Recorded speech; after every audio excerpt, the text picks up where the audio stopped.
Okay, I'm going to try and quickly run you through the spreadsheets that I did for Emerald Air.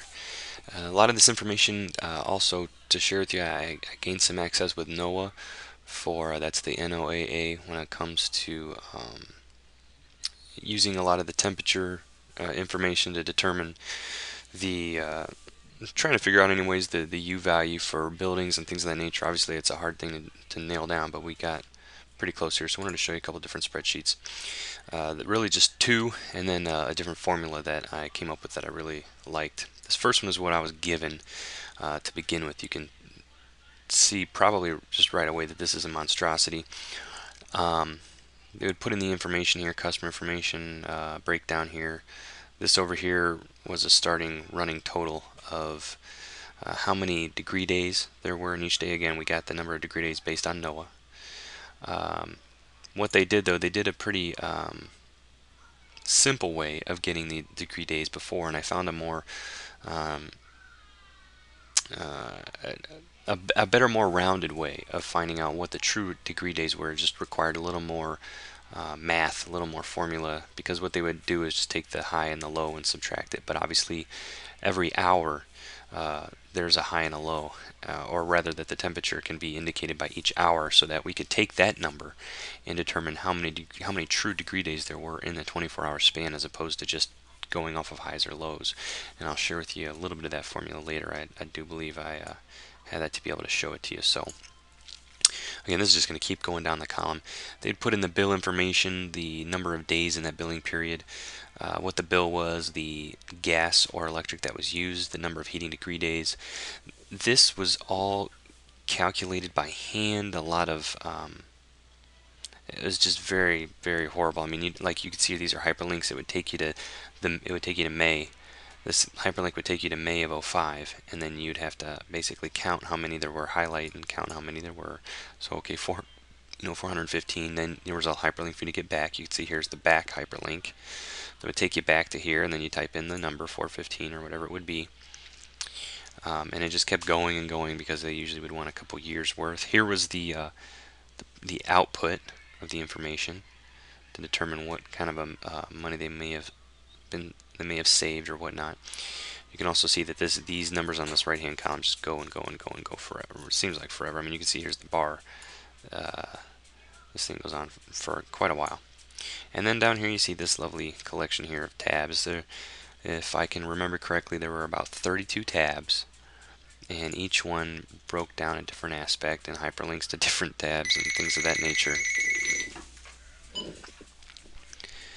Then there's some more here information about the total gas usage. As you can see, this is very confusing looking, a lot of just numbers and data and whatnot. The proposal page, they'd finally get to that, where they would break it down and say, okay, this is what you're saving last year versus savings, the return on investment, how many months, and other things of that nature.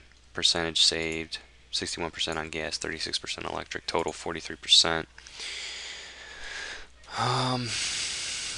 And you know, if I were a business and I received this, I would be kind of overwhelmed with all this stuff, and it doesn't really even look all that professional or whatnot. Here's the gas table. They would enter in their information, billing, CCFs, heating degree days. Again, all of this information in here. Electric table, that was for gas, this is for electric. Then we had some ESHRA calculations that we did.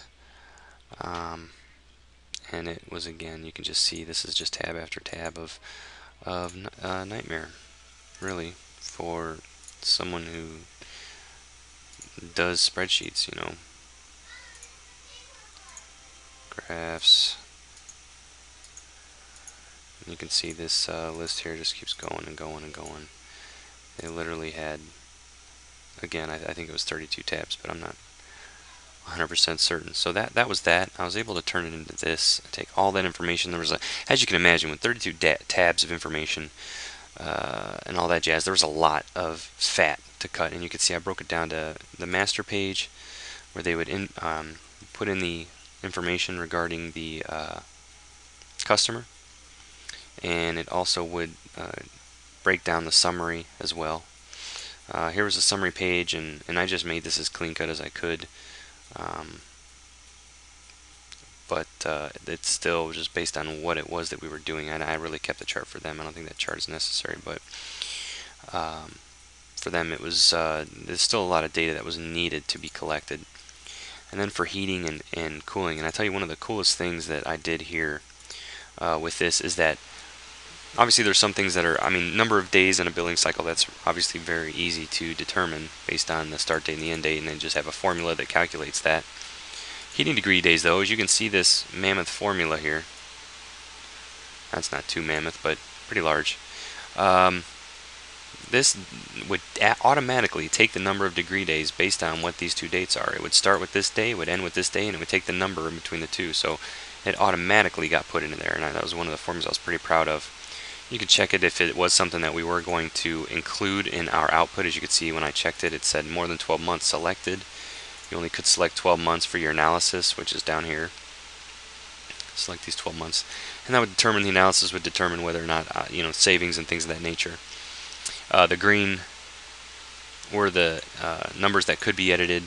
These were all the ones that were not green were all formula based, and you can determine climate cost based on the bill amount and the subtract, which a subtract was basically the lowest amount. So the subtract even was a formula here that just the smallest amount in this column, because that was an amount that they were spending on gas even during the summer months, so obviously was not being used for heating.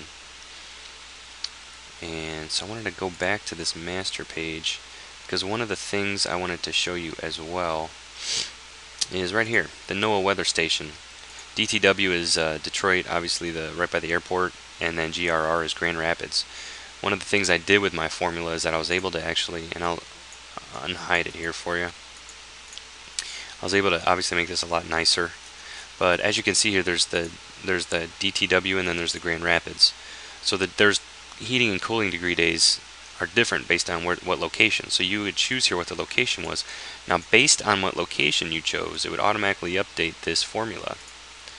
So you can see here 1321, but if I go back here and I change this to DTW,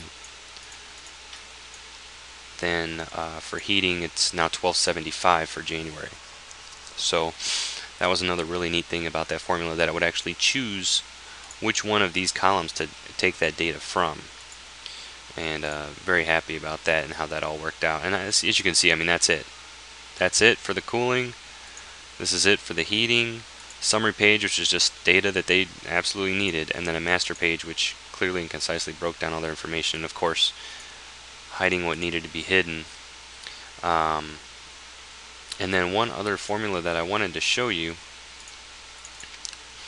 and this was in the process of me cleaning up the spreadsheet, I was able to actually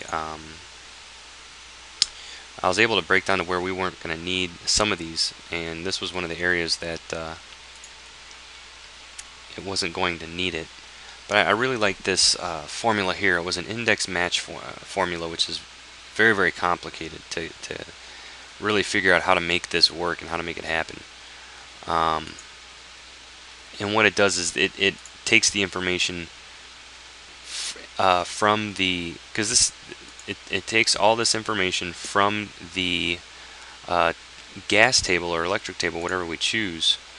Let me see if I can get to it though. This is just an older one that I did.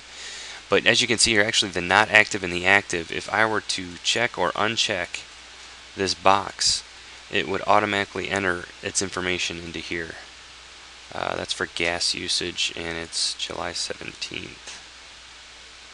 Okay, so we uncheck that box, go back to the gas table, now it's August. So you see here August 15th, and then if I were to go back and say, well no, we want to do July, and you know what, let's do June also, go back to the gas table, and here now we have June and July, which is obviously nice. So we put these two together, and unfortunately it wasn't something that really needed to be used at a later time, we determined, but we were able to, or I was able to put this together, which I was very proud of, because that's an awesome formula. And then we tried to figure out these numbers, and it's very hard to put a concise and exact number on that, which is why that didn't work. All right.